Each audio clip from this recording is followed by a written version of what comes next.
out here trying to get your friends to play Mario Kart? Were you trying to catch some hands or something? Mario Kart ruins friendships. I can't even make like a dark skinned sim without them looking like a vampire. XMiramira, what's up? How's it going? Pretty good. Things have been okay. Been relaxing a little bit, or at least trying to. I feel you on the at least trying to part. I feel like I got to get more rests and naps in these days. It's been an interesting time. That's the best way I can describe it. I agree. I definitely agree. So, I came across you first because of what you did with The Sims, especially as a content creator and streamer. But I really want to start from your beginnings. How did you get into all this? How did you get into content creation, and what started that journey for you?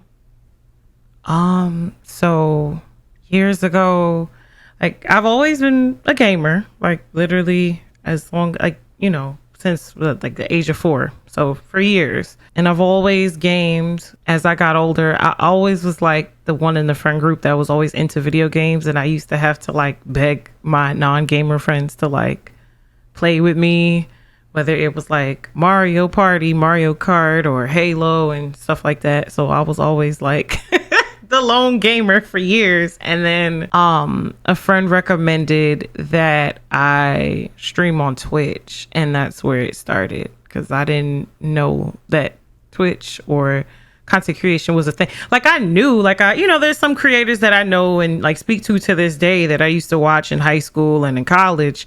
But I guess up until that point, I didn't realize it was something that I could do myself. And then once it was recommended to me, I just jumped into it. I realized I liked it, and then I I never really stopped. Wait, you were really out here trying to get your friends to play Mario Kart? Were you trying to catch some hands or something? Mario Kart ruins friendships. It does. That's why I haven't been playing it as much lately, because we older now, so like everybody's cussing each other out. It gets real intense. I was like, I did not know a family game could get this damn intense. It's supposed to be a family game. Or at least a family friendly game. Exactly. It's always the games that you're like, oh, this would be a nice thing to play with my mom, my grandma. Sure. Nah, they can all catch these shells. I ain't playing around with that. But when it comes to your content, it's been you've been very vocal, whether it's vocal within the Sims community, because a lot of your content and just what you speak about is just transparency, just of things that happen in the industry, especially from your perspective, diversity, representation, body positivity. When did you get to that point where you're like, you know what, I'm gonna start speaking up about these things? It started pretty early. I didn't realize, you know how you kind of just have like an issue with something and you might like complain about it in passing, and then other people are like, damn, she's right, you're right. And you like, oh wait, this is a big, you begin to realize, I guess it's a bigger issue than what you thought it was.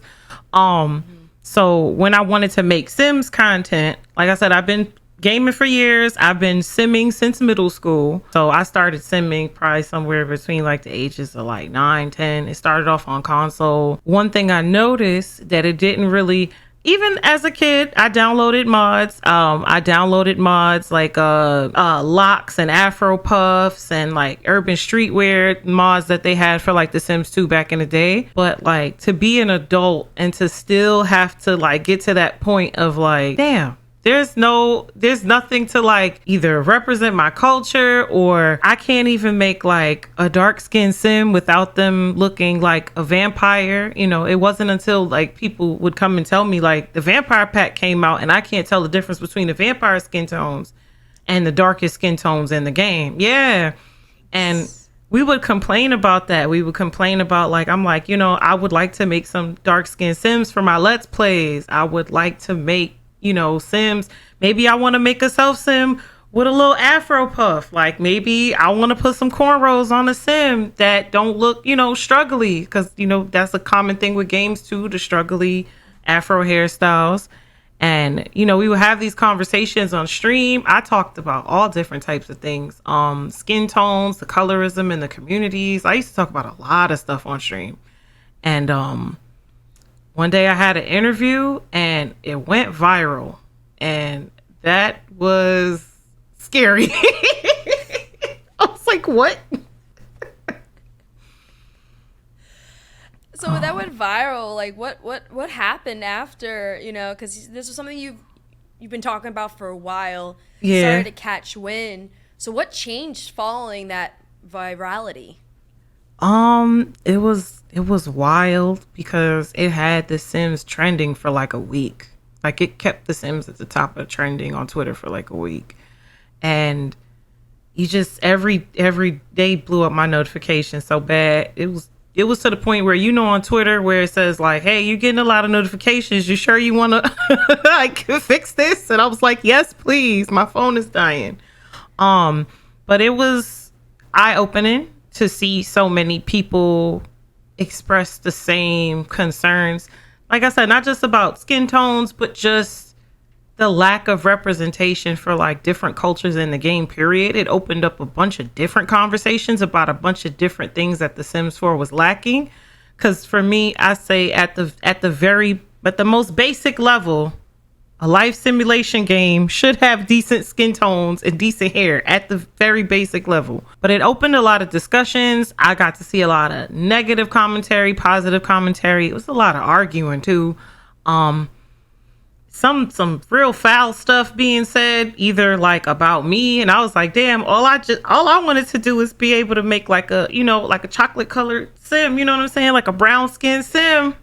And they don't look like they're not wearing lotion. That's all I wanted to do. So it went viral, and the Sims team saw it and they reached out, and I've been working with them pretty much on and off over the years ever since. Yeah, sometimes when those things go viral, it's just it takes like its own life, and you just step back from it. You're just like, all right, I'm just gonna take a seat over here because this is getting a little too crazy.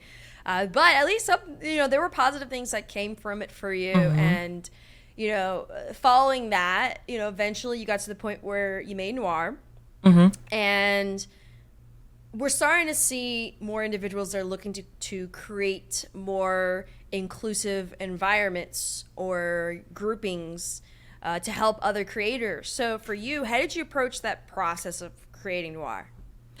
Okay, so for Noir, that was another thing. The thing with me, I guess my brain is always going and I'm always asking myself questions. So the next question became, after that went viral, I started working with Electronic Arts for The Sims. I'm getting invited to provide feedback for the game. I'm getting invited for early access and to capture content for the game. And as I'm working with them, of course, that opens up doors to other companies, other brands reaching out for different things. I'm networking and I'm getting more into the networking side of, the gaming space and not just the sitting at home making content all day side of it, right? And as I get into these spaces, these events, these conventions, these networking events, I notice all the time, always the only Black woman in the room. Couldn't stand it, and it was something that I noticed very early on, and I always used to ask myself, like, why? And when I talk to people, it's like, a lot of people, they come to the industry and they end up not lasting, and then you have to ask why. This person's not making enough money to be able to sustain, or this person got gatekept, they're getting gatekept, or they've had negative experiences. I don't want to say no real community, because there are tons of community spaces now, but years and years and years ago, there wasn't, right? Like now we have like Black Girl Gamers and Black Twitch UK, and like there's so many different communities, but years ago it wasn't anything, right? So a lot of folks will come in the space, they're dealing with the toxicity, they're dealing with the hate, whether it's hate raids, being attacked, harassed, and just different things like that. And they leave, whether it may be from harassment or from, like I said, not being able to sustain financially as a creator, and they decide to give up. So for me, it was just like, well, how do we change that? I created Noir, and I wanted to make a gaming collective, like a gaming group for years. Like I sat on that for I want to say 2 or 3 years. It was a while because I wanted it to be different, but I didn't know exactly what it was until I think a brand reached out to ask me to do an activation for Black History Month, and I think they had only offered like $200 or $300, and that was what set it off for me. And I was like, nope, no more. And then I just started asking questions and communicating with everybody. And I said, I think this is what I want to build the community off of. I want it to be built off of communication, education, having that space to talk to people, having that space to vent. If you need advice on how to do taxes as a creator, if you need advice on like, you know, what to get, things like tax write-offs for a creator, or what to do when a brand reaches out, how to, you know, show your stats and how to properly position yourself for brands. Because like I said, for years, I just made content. I didn't really know the other side of it. So as I learned, I was just like, I'm going to help educate others and then try to bring in other people who are knowledgeable to also educate and try to see what we can get going here. Because I realized, you know, it was a serious issue with finding Black women in gaming, and it's not because we're not here, it's just because we're not it's like we're not being either helped or educated, or like folks are just kind of being left out of the loop. And I was like, nah, what can I do to stop this so that, you know, we can all be represented as, you know, like we're all consumers, we all play video games, we've been playing games for years, you know, so what can I do to help change this? And that's where Noir came about. So building Noir, right? Building anything is not easy. You know, whether it's building a company, whether it's building a group, an organization, a network, or just in general. To build something from scratch to something is a challenge in itself. So while you've been building Noir, what have you been learning about that process? And what are some eye-opening lessons that you've taken away from it? First of all, that it is not easy. It is not easy at all. And just learning that it's going to take a while, that I've got a ways to go. Like we've got a ways to go. Because one of the things that I built Noir off of was, like I said, education, but also pushing for creators to be paid better for the projects and the things that they do. I signed to Queen's GG back in like 2020. And ever since I had signed to them, I had some really good like managers that they taught me so much. Like we would have conversations and they would come back to me with things, and we would have like, we just have sit down and have serious conversations about everything from like rates, budget, engagement and things like that. And, you know, how to pivot yourself, what questions to ask, what to look for. Even the other side of it, where like one of my managers went off on me about learning how to not take everything and learning how to relax. And like, it was just super educational. Oh yeah, she went off on me so bad, and I appreciated it because I learned a lot. She's like, no, you need to stop. Like, I get it. You're happy because it's money, but like, no, you have to like relax. You cannot, you know, burn yourself out. So once I, you know, learned that from them, I'm like, there's so much stuff that folks don't know, and like we're just all just exist. We're just all going off of video games and vibes right now. Like a lot of us are just on video games and vibes. How do we change this? The industry is still changing, evolving, and trying to figure it out as well. And there's definitely been a change in how creators, not just in Noir, but creators in general, how they present themselves, how they present their stats, how they approach brands, how they navigate brands, what they negotiate for. There's a clear difference now than there was 3, 4, 5 years ago. So just learning that, you know, things take time, and just learning to be patient. That's my biggest thing. And shout outs to my homies, because they always, you know, they always got my back, and they're always like, we always have each other's back, and just having to remind each other that it's an uphill battle and just to remain patient. And it's not, you know, always going to, I guess, look a certain way. Things are just, it's going to take time. Yeah. That's the biggest lesson that I say I'll probably have learned since I created Noir. Yeah, it takes time, and you're bound to make mistakes. You're bound to not do things always right. But what's important is learning from those mistakes, learning from the things that don't go right, in order to make sure that things do go right later on. And part of that learning process is, when you have a peek behind the curtain, which is what I like to call it, you start learning a lot more about how brands work, what they want, how they go about choosing the specific, whether it's creators or organizations or entities to work with. So for you, what have you learned from having a different connection point and communication with brands for Noir, and especially when we always talk about brand safety, right? And understanding what's the difference between that in the sense of like being yourself versus being mindful of what you say online, how you portray yourself. Like, what are the things that you've learned from your conversations with the people behind the scenes, whether it's managers or brands or anything like that, when it comes to like how creators present themselves online for the purpose of getting brands interested? So me personally, I'm not even gonna lie. I haven't had a lot of conversations about brand safety with my management, because my managers, they know that I'm me, right? And I speak how I speak, and I'm gonna talk my junk. I talk, I speak how I speak, but certain things you just have to know as a creator. What is for you is what is for you, and what is not for you is what is not for you. So I know that the type of creator I am, the language that may fly out of my mouth on a random Tuesday afternoon, and the type of subject matter in my Sims content or my gaming content, it may not align with a kid-friendly brand. You have to know what's for you and what's not for you. So that's my biggest lesson with like brand deals, or when it comes to like brand safety and things like that.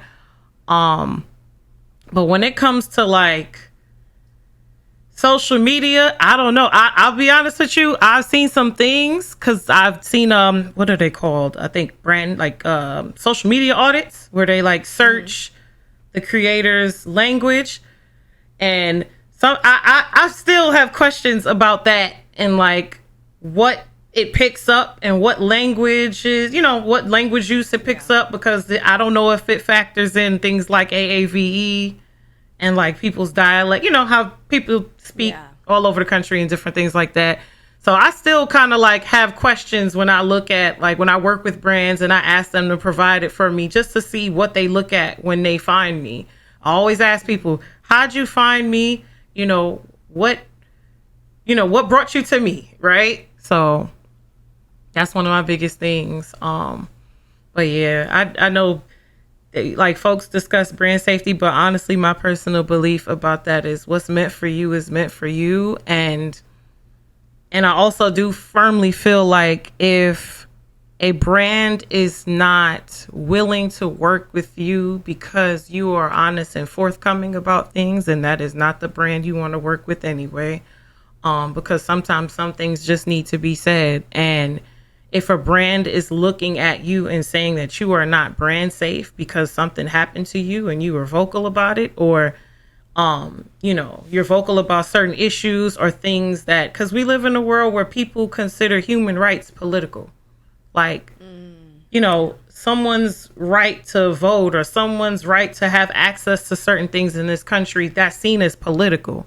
And just simply speaking about things of that nature can make someone that works for a brand or work for an agency say, oh, I don't know if that's brand safe. And I don't think that's somebody I would want to work with, because like, that's not human rights are not political. Like, that's not, certain things. It's just like, nah, I can't like subscribe to that. Yeah, no, I agree. And I think that, like, how one defines brand safety, for each brand, it's different. Some are willing to, like you said, some brands that deal with kids have to be a little more strict, right? And it's not anything against the creator, but got to be mindful of what they show to kids. And then some are like, just, we're fine with as much as possible. And then some are just like, they don't care at all. So it really just depends. Those are my favorite. Yeah. I was actually very surprised. I actually got Disney approved of me, which I was so surprised because I curse. I was like, they definitely missed some of my content then, because I ain't always wholesome sometimes, especially when I'm streaming. So maybe because that's why I cut back. I've been cutting back on streams. That's probably why. No, I feel that. But speaking of, I gotta bring this up. I've been watching your content. I don't know if you know, but I've been watching your content.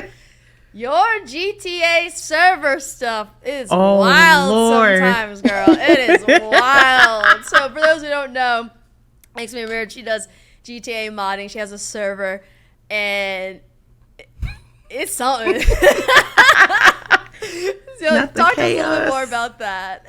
All right. So I joined what some of my friends convinced me, the other community managers and Noor convinced me to jump into GTA RP. We had a fun experience, but I didn't have the best experience in the server we were in. So I just off the cuff was like, I'm gonna make a server. Let's see what happens. And it has been a up and down roller coaster for the past year, up and down with that server, just learning how the 5M community works, what they look for, how they, operate, how the people move. Running a 5M community is not easy, not by any margin. Like out of all of the different, because I have a couple of different communities that I run and maintain, and I would say by far that is the most difficult one. Because of all these different personalities and these, different people from all over the place. And something that's, I don't know what it is about the nature of role play that just seems to bring out the best in people and also the worst in people. We have some good wild times in there though. The service are hot ass mess. They're just being there, they're partying, they're dancing. Somebody gets robbed, you don't know, you look up, and it's just some really fun creative people in there that know how to have fun and come in and make some good content. So we're starting to see very much, what's been going on with GTA RP. We're starting to see kind of more of that customization ability and power for creators. We're starting to see that in just games in general even more. I mean, obviously, that customization started on a certain level with the likes of Sims and other games of that nature. But now we're starting to see, like, with the new Unreal Engine with Fortnite, how they're able to create a whole new game in the game and be able to monetize off of it. Have you started thinking about ways to monetize what you're doing within the GTA server? Or, for those who may not know, because I'm not quite familiar with the monetization of like customizations and mods and stuff like that, what does that world look like? It's a lot. And I actually did start monetizing it a while back, literally because every single thing in 5M costs. So like in The Sims, you can download thousands of things and not have to pay anyone a dime as far as like modding and third-party content goes. But for 5M, like that community, every single thing, every pair of shoes, every Jordan, every chain, every car, every pair of earrings, hair, clothes, everything costs money, like real money. So you would have to monetize it to a certain degree. But for me personally, like I said, like it's a fun experience, but it's not something that I would want to make like my primary experience. So I try to level it out to try not to monetize it too much because I don't want to, have to spend all of my time, because when I say I spent all of my time developing that server, I'm like, this is very time consuming. So I was like, I don't know if I can, how do I put this? I don't know if I can continue to like put all the like, money in there. It's like monetize it to like a minimum. If you want this chain, you want this perk, you want this, you pay this here, but it is very expensive. I will tell you that GTA server is very expensive. I had to learn the hard way. It gets very intricate too. I learned a lot more about it through T Grizzly's server when we were working with him, and I was just like, wow, like it's so extensive, but yeah, it definitely costs a lot of a pretty penny. It definitely can cost a pretty penny. And for those who tune in who don't know what modding is, it's just modification. You can like alter and change characters and clothing and even just the environment. Something that's very popular, has been around for a while for video games, but now it's going to a whole new level. And the people like XMiramira with the servers and stuff, allowing people to get into all different worlds. You want to go to a strip club, you want to get you want to learn how to twerk, you don't know how to do it in real world. Well, you can do it now in GTA. Yes. But so if you don't want that to be your main thing, like Mm-hmm. what eventually do you want to be your main monetization platform? Because one thing that we talk about, especially on this show, is like whatever you start out doing, that's not what you want to probably do the rest of your life. Yeah. Especially streaming, because I don't know how y'all do it. I can't go past I an don't know hour. how I'm I like, do I'm it. tired. I don't know. I think I burnt myself out on streaming. I still enjoy it, but I can't stream anywhere near the way I used to. Like when I first started, I used to do 9 to 12 hours, no problem. Now I'm just like, okay, I'll do 2 hours here, 2 hours here, an hour here. I don't know if I got burnt out on it or just streaming. I don't know. Streaming takes a lot of energy, and I don't think I realized that when I first started in my early 20s. I was like, wow, I really used to do 11-hour streams like it was nothing. Wake up, take care of myself, do what I gotta do, come back, do it again the next day. And I did that for months and months and months, and for years. So right now I'm in a process where I'm trying to find my, I don't want to say home platform, because I don't really want a home platform, especially what's going on, the way, these brands are constantly changing their terms of service around and changing things around, and being that content creation is my primary source of income. I don't really want to have like this is my home. I'm just making content in multiple places. Right now, it's the whole don't put your eggs in one basket that we pretty much have been telling people for years, and I haven't been listening because I've been just on Twitch for years. We've been saying that for years, and I'm like, yeah, don't put your eggs all in one basket, as I just dropped them in my Twitch basket for like 5 years. Hey, it's hard though. It's hard to be everywhere on all platforms, and especially when you're trying to figure out what's you may start with one platform, but it's like figuring out what's the next one for me, and then and then you have to figure out a whole other set of audience, a whole other algorithm. Like, yeah, your supporters go over, but you're also tapping into a whole other demographic that uses the platform in a different way, and then that's like a whole other thing. And I've been going through that process. I'm actually transitioning away, like, because Twitter is my biggest platform. I'm transitioning away from it. I can't stand Twitter. I can't deal with it anymore. Elon gave me an exit. Elon, yeah, I'm not gonna lie, he did a lot of damage. He did a lot. He did the most. He did the most. He did a lot. But I definitely I feel that, like, though. Yeah, I feel like though these moments, especially when you have to transition, especially when you have to change, and you're like, what's next? What do I need to do? I know sometimes we may have those individuals that we look up to, and these people who inspire us to go a different direction or go a certain way. So are there any specific creators or individuals that you look up to and who are role models for you, or someone who you like the way they move and who's inspired your current route right now? Inspired my current route, and I like the way, I want to say, I guess off the top of my head, I probably would say my lovely Cassie and my lovely Teacup, because they are unafraid to get up and just do the thing. I could also say that about Allie too. They just get up and just do the thing, where I spend a lot of time in my head. I intellectualize, I go back and forth with things a lot. Well, I don't know if this will, I spend more time studying algorithms than instead of making the damn content. Like, I just got back on TikTok after like a year or two of not being active on TikTok, and I'm studying the algorithm. And I'm like, all right, so when am I going to post now?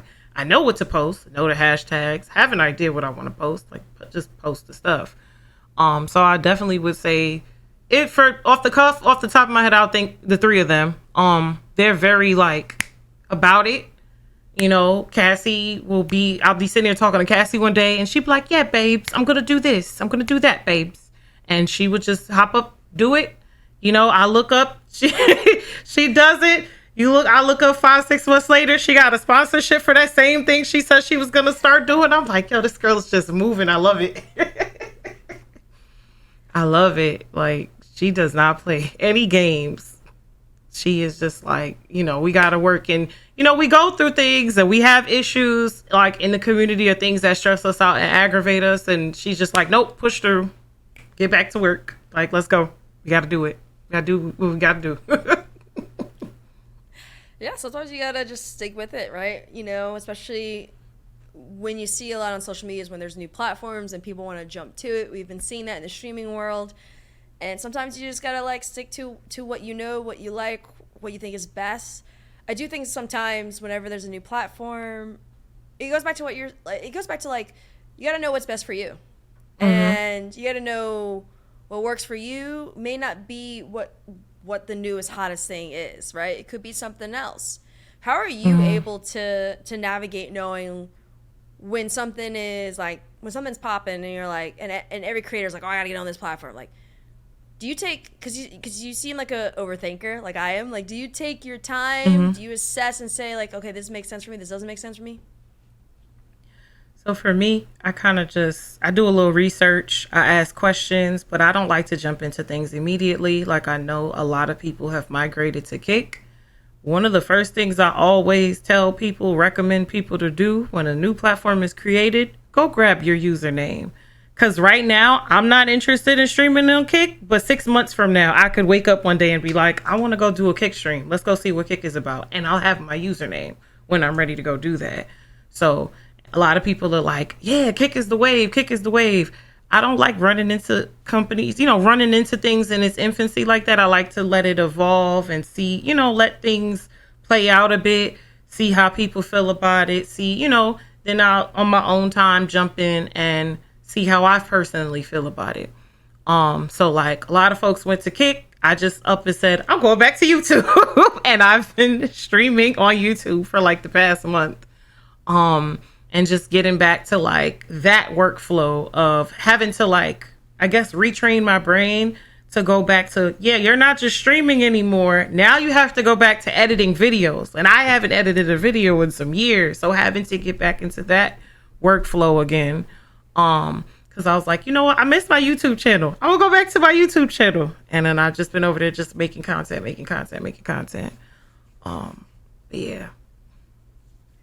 Content never stops. It just keeps on it really does going. It really does. Now I always like to ask this question as the last question. For you, what is that one piece of advice you want to leave creators from, based off of your experience? What is that one real gem you want them to walk away with? I got a couple. Take care of yourself. Go to hell to sleep. Do not, I don't know. I know like sometimes people become fixated because like me, when I'm really interested and I'm really excited, especially when you're doing good, it becomes very easy to become fixated. Rein it in. Reel it in. Like I said, take care of yourself. Make sure you're hydrating, you're going to sleep, you're resting, and you're actually engaging in the self-care. Do what you got to do for you. Don't burn yourself out because burnout is not fun. I hate burnout. I'm always burnt out. Don't be like me. And what else is I going to say? And when it comes to companies, brands, and the business side of things, learn your strengths. Learn your weaknesses, know your worth, and be able to show your worth on paper. If you are talking to a company and they want to know, what's your strong suit, where's your, highest engagement and why, if you have a premium rate you charge for a specific social media or whatever, you could be able to pull out, here's why, here's the engagement, here's the impressions, here's this. Always have your stuff to back it up when it's time to do business. And don't allow yourself to get taken advantage of, because it's so many content creators that, they get taken advantage of whether they know it or not. And that is one thing that I've had to navigate and fight all these years. So educate yourself. Take care of yourself and educate yourself. Mad Gems. Thank you so much, XMiramira, for joining us today. You always got Thank you. bars. I love it, especially your tweets. You always keep it real. You got to. Thank you. And thank you for having me. I appreciate it. Yeah, of course. So where can everyone find you on the internet, on social media? Right now, I am still in the burning building that is twitter.com. XMiramira. You can also find me on Instagram. I have yet to get on Threads. Have you gotten on Threads yet? Am I the last person? How do you like it? I'm like the last person that hasn't gotten on Threads yet. It's a different kind of communication. Like, it's a different kind of convo. I feel like it's more for you know how Twitter, like, it's like conversations like for everyone. I feel like Threads is more like intimate. you can have more of an intimate conversation with your supporters.